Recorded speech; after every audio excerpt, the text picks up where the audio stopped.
지금 제가 읽어드린 대로 열왕기상 8장 15절에서 21절 말씀에 근거해서 성막과 성전의 영적 의미, 이 주제로 제가 말씀을 이제 선포하고자 합니다. 솔로몬은 그 아버지 다윗을 이어서 이 통일 왕국의 3대 왕이에요.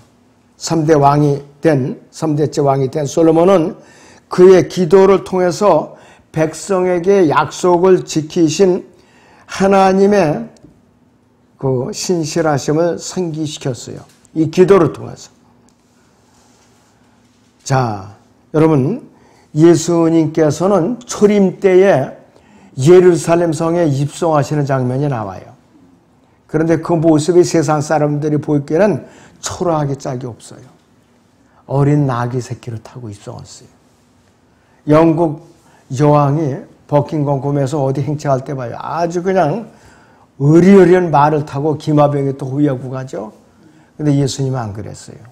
초림 때 예수님은 어린 나귀를 타고 예루살렘 성에 왕으로서 입성하시는 장면이 나와요. 마태복음 21장 1절부터 잠깐 보겠습니다. 그들이 예루살렘에 가까이 와서 올리브산 근처 벳파게에 이르렀을 때 예수께서 두 제자를 보내시며 그들에게 말씀하시기를 너희 맞은편 마을로 가라. 그러면 그 나귀 한 마리가 그 새끼와 함께 매어 있는 것을 보리니 풀어서 내게로 끌고 오라. 만일 누가 너희에게 무슨 말을 하거든 주께서 그것들을 쓰신다고 말하라. 그러면 그 사람이 즉시 보내리라 하시더라. 이 모든 일이 일어나서 선지자를 통하여 말씀하신 것이 이루어지게 하려 함이라 말하기를 너희는 시온에 따르게 말하라. 보라, 너희 왕이 내게 오시나니 그는 온유하여 나귀 있고 나귀 새끼인 어린 수나귀 위에 타셨도다 하였더라. 그 제자들이 가서 예수께서 그들에게 명령하신 대로 행하여 그 나귀와 나귀 새끼를 끌고 와서 그 나귀들 위에 자기들이 옷을 얹고 그 위에 줄을 태우더라. 아주 큰 무리가 자기들이 옷을 길에 펴고 또 다른 사람들은 나뭇가지를 꺾어다가 길에 깔더라. 그 무리가 앞서가고 뒤따르며 소리질러 말하기를 다윗의 아들에게 호산나 주의 이름으로 오시는 분은 복이 있도다. 지극히 높으신 곳에서 호산나라고 하더라. 주께서 예루살렘에 들어가시자 온 도성이 소란해지며 말하기를 이분이 누구신가라고 하니 그 무리가 말하기를 이분은 갈릴리 나사렛 선지자 예수시라고 하더라 그랬습니다. 아주 초림하셨을 때 왕으로 입성하시는 모습은 초라하기 그지없었어요. 초라하기 그지없었어요. 자, 나귀와 나귀 새끼의 주인들은 예수 그리스도의 제자들이었었어요. 예수 그리스도를 위해 모든 것을 준비했다 이것이. 유대의 지도자들이 예수님을 그리스도로 시인하는 자들은 누구든지 출교시키겠다고 결정을 한 것이 널리 알려져 있기 때문에 이들은 두려웠던 거예요. 두려웠던 거예요. 자, 요한복음 9장 22절을 보죠. 그의 부모가 이렇게 말한 것은 그들이 유대인들을 두려워하기 때문이더라. 이는 유대인들이 만일 누구라도 그를 그리스도라고 시인하면 그 사람을 후에다가서 출애시키기로 이미 결의해 놓았기 때문이라 그랬습니다. 이 때문에 그의 부모가 말하기를 그가 장성하여서 그에게 물어보소서라고 하는 것이라. 부모가 지혜롭게 대답을 했어요. 그에게 장성하여서 그에게 물어보라 이거예요. 유대인들이 회당에서 출애시킨다는 것은 그 사회에서 활동 무대가 없대는 거예요. 그래서 두려운 것이에요, 바로. 예루살렘의 입성을 위한 계획은 그래서 조용하게 진행된 거예요. 왕으로서 입성 준비가 조용하게 진행됐다 이것이. 종교 지도자들이 예수 그리스도를 죽이려는 음모를 꾸미고 있었기 때문에 나귀와 나귀 새끼 주인들을 보호하는 것이 아주 중요하게 된 거예요. 생명의 위협을 느끼니까. 우리는 나귀를 천한 동물로 여겨요. 나귀를. 이쁘지도 않아요, 또. 나귀가. 그리고 그런데 유대인들에게는 나귀는 왕과 아주 잘 부합되는 동물로 여겼는 거예요. 동물로. 열왕기상 1장을 봅니다. 33절을 잠깐 보죠. 또 왕이 또 그들에게 말하기를 너희는 너희 주의 신하들을 데리고 내 아들 솔로몬을 내 노새에 태워 기온으로 데리고 가라. 거기서 제사장 사독과 선지자 나단은 그에게 기름을 부어 이스라엘을 다스릴 왕으로 삼고 너희는 나팔을 불며 말하기를 솔로몬 왕 만세하라. 그런 후에 너희는 그의 뒤를 따라 올라오라. 그러면 그가 와서 내 보좌에 앉으리니 그가 내 대신 왕이 되리라. 내가 그를 이스라엘과 유다를 다스릴 치리자로 정하였느니라 하니 여호야다의 아들 분하야가 왕에게 대답하여 말하기를 아멘 내 주 왕의 주 하나님께서도 그렇게 말씀하기를 원하오며 주께서 내 주 왕과 함께 하셨던 것처럼 솔로몬과도 함께 하시어 그의 보호자를 내 주 다윗 왕이 보호자보다 더 크게 하시기를 원하나이다 하더라. 그래야 제사장 사독과 선지자 나단과 요야다의 아들 분하야와 크렛인과 플렛인들이 내려가서 솔로몬을 다윗 왕의 노새에 태워 기혼으로 데려가더라 그랬습니다. 노새, 나귀, 천한 동물이에요. 기껏해야 노새나 나귀나 짐을 나르는 짐승에 불과해요. 그런데 왕의 즉위식에 동원했던 거예요. 나귀의 즉위식에.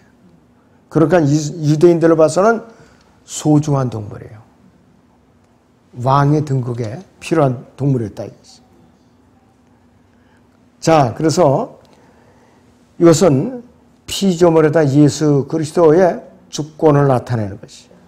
짐승들이 등과 길 위에 백성들이 옷을 깔고 나뭇가지들을 꺾어서 흔들고 길바닥에 펼치는 것. 이스라엘의 왕에 대한 전통적인 이스라엘식 환영 절차가 바로 이랬어요. 그래서 베들레헴에서 나신 분은 확실한 누구냐? 하나님이세요. 베들레헴에서 나신 예수 그리스도께서는 하나님이셔요. 요한일서 5장 20절인 대로 그분은 참 하나님이시라고 그랬어요. 자, 보세요. 요한일서 5장 20절을 봅니다. 또 우리가 아는 것은 하나님의 아들이 오셔서 우리에게 지각을 주셨다는 것이니 그랬어요. 이는 우리로 참되신 그분을 알게 하려는 것이라. 우리는 참되신 그분 곧 그분의 아들 예수 그리스도 안에 있노라. 이분은 즉 예수 그리스도는 그래요. 참 하나님이시오 영원한 생명이시라고 그랬어요. 참 하나님이시며 영원한 생명이신 분. 그분께서 나귀를 타고 어린 수나귀를 타고 예루살렘 성에 입성하신 거예요. 또 그분은 영원한 생명이실 뿐만 아니라 영원한 말씀이세요. 요한복음 1장 1절에서 2절을 봅니다. 여러분. 태초에 말씀이 계셨고 그 말씀이 하나님과 함께 계셨으니 그 말씀은 하나님이셨느니라. 그 말씀이 태초에 하나님과 함께 계셨느니라 그랬어요. 그 14절에 보면 그 말씀이 육신이 되어 우리 가운데 거하심으로 우리가 그의 영광을 보니 아버지의 독생자의 영광으로 은혜와 진리가 충만하더라 그랬습니다. 그 말씀이 육신이 되어 육신을 입고 이 땅에 오셔서 유대인들 가운데 함께 하셨다 이 말씀이에요. 교리적으로. 영적으로는 우리에게 적용할 수가 있어요. 그러나 교리적으로는 유대인들 가운데 함께 하신 하나님이에요. 이 말씀이 육신이 되어가지고. 그러니까 굉장히 소중한 진리예요. 소중한 진리라 이거지. 자, 구약의 성막과 또 솔로몬을 지은 성전은 상징적인 의미를 지니고 있는데 여기서 성육신하신 아들 하나님을 예표하는 것이 뭐냐? 구약의 성막이에요. 바로 초림하신 예수 그리스도를 상징하는 거예요. 구약의 성막이. 마태복음 1장에 23절을 보죠. 보라, 한 처녀가 잉타하여 한 아들을 낳으리니 그랬어요. 그의 이름을 임마누엘이라 하리라 하셨으니 이를 해석하면 우리와 함께 하시는 하나님이라. 25절에 그녀가 첫 아들을 낳기까지 그녀를 알지 아니하였다가 낳으니 그가 그 이름을 예수라 하더라 그랬습니다. 예수는 메시아라는 것이에요. 메시아. 그래서 이것이 누가복음 2장 1절에 7절에도 마찬가지예요. 자, 그래서 하나님께서 계신 임재하셨던 거룩한 장소였던 광야의 성막과 솔로몬이 지은 성전은 예수 그리스도의 초림과 재림을 대조하는 그 상징이에요. 바로 구약의 성막은 예수의 초림을 예표하고 솔로몬이 지은 성전은 예수의 재림을 대조적으로 우리에게 예표하고 있어요. 성막은 초림 때 예수 그리스도를 예표하고 솔로몬의 성전은 재림 때의 예수 그리스도를 예표하는데 초림 때의 예수 그리스도처럼 광야의 성막은 겉으로 보기에는 초라하고 남루하게 짝이 없어요. 천으로 다 덮었잖아요. 지붕을 갖다가. 또 천으로 다 이렇게 천막으로 다 둘렀죠.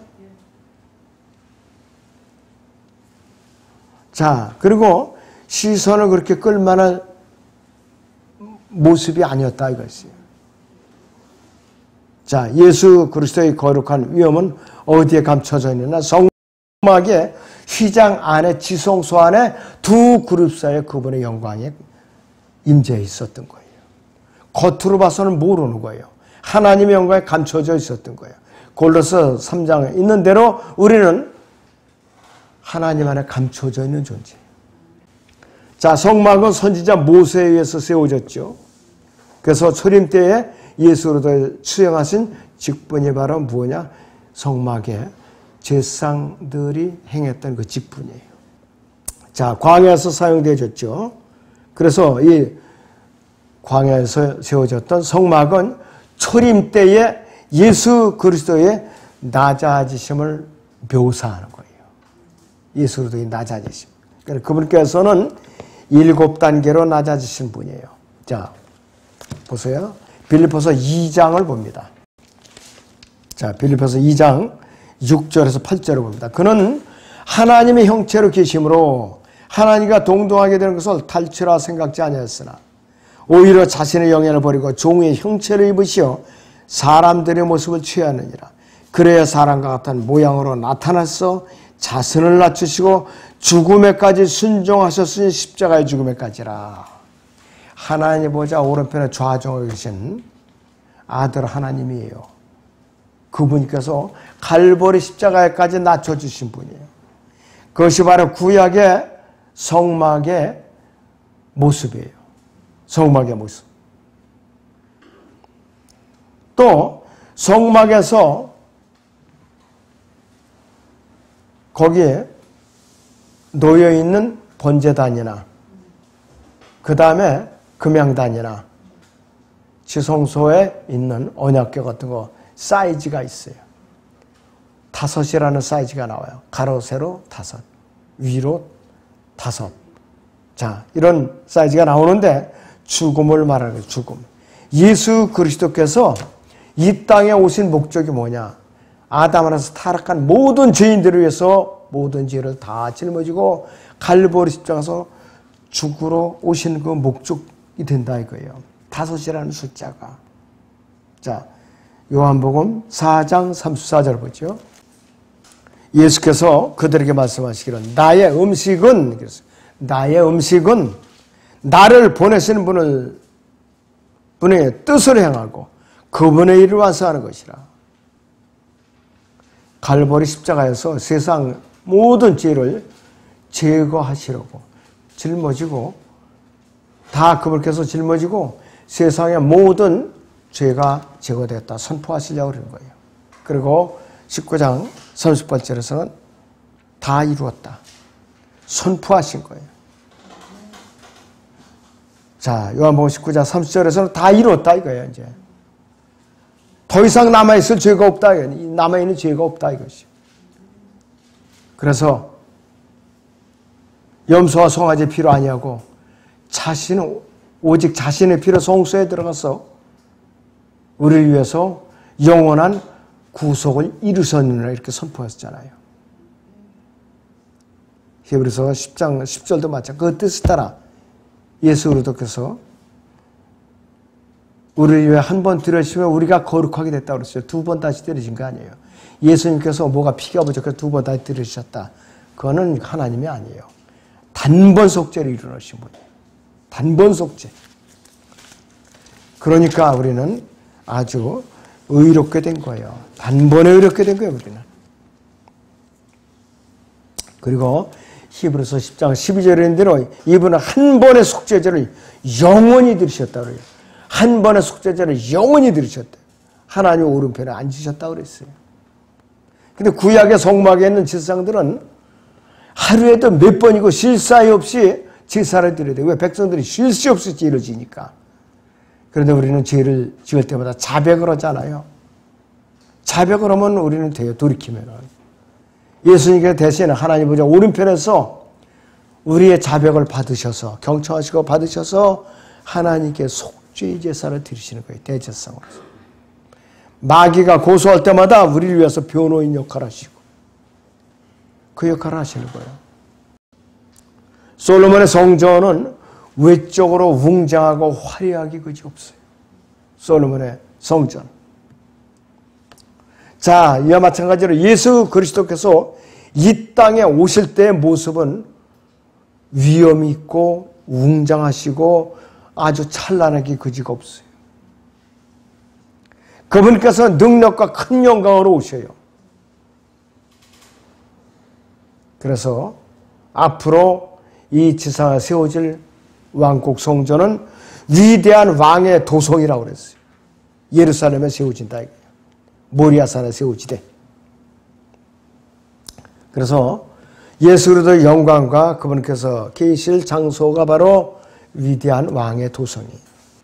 자, 그분께서는 어떤 칭호를 받고 오시느냐? 어떠한 칭호를 받고 오시느냐? 자, 디모데전서 6장 15절을 봅니다. 자기 때가 되면 주께서 나타나시리니 그분은 복되시고 유일하신 통치자시요 만왕의 왕이시며 만주의 주시라. 이 이름으로 오셔요. 또 한 가지 이름이 있는데요. 요한계시록 17장 14절을 보죠. 이들이 어린 양과 맞서 싸우겠으나 어린 양을 그들이 이기시리라. 이는 그가 만주의 주요 만왕의 왕이시며 그랬으며 만주의 주요 만왕의 왕이시며 그랬어요. 이 칭호로 전쟁을 하시는 거예요. 자, 요한계시록 19장 16절을 보시면은 이렇게 말씀하고 있죠.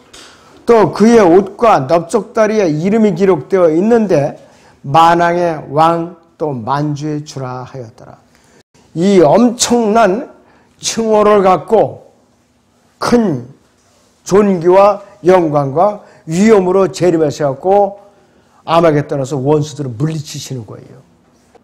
그러니까 그 모습만 봐도 아마겟돈에 모인 군대들이 오금이 지린 거예요. 오금이.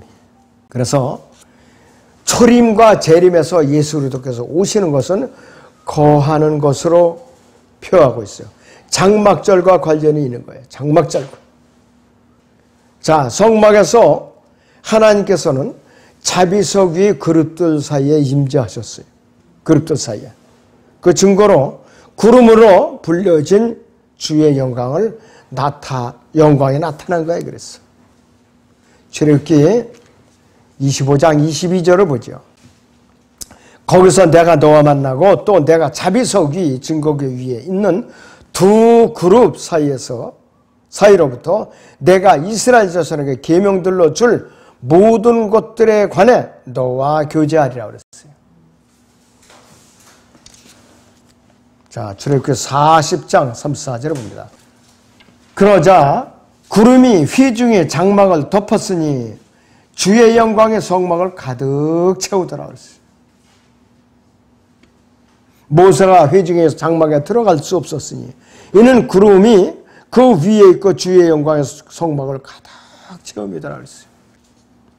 마찬가지로 열왕기상 8장 10절에서 11절 사이에도 구름과 영광이 성전을 복원할 때 구름과 영광이 가득 찼어요. 구름과 영광이. 그래서 제사장들이 정말로 하나님의 두려웠던 거예요.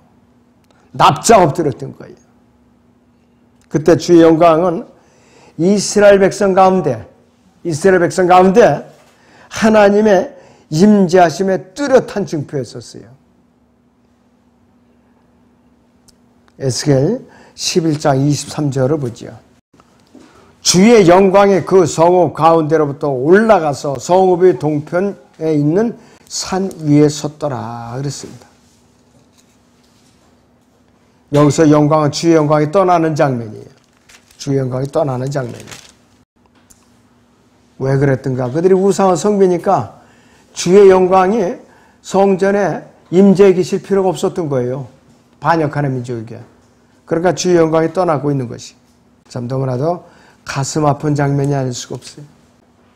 자, 에스겔 9장 3절을 보죠. 이스라엘 하나님의 영광이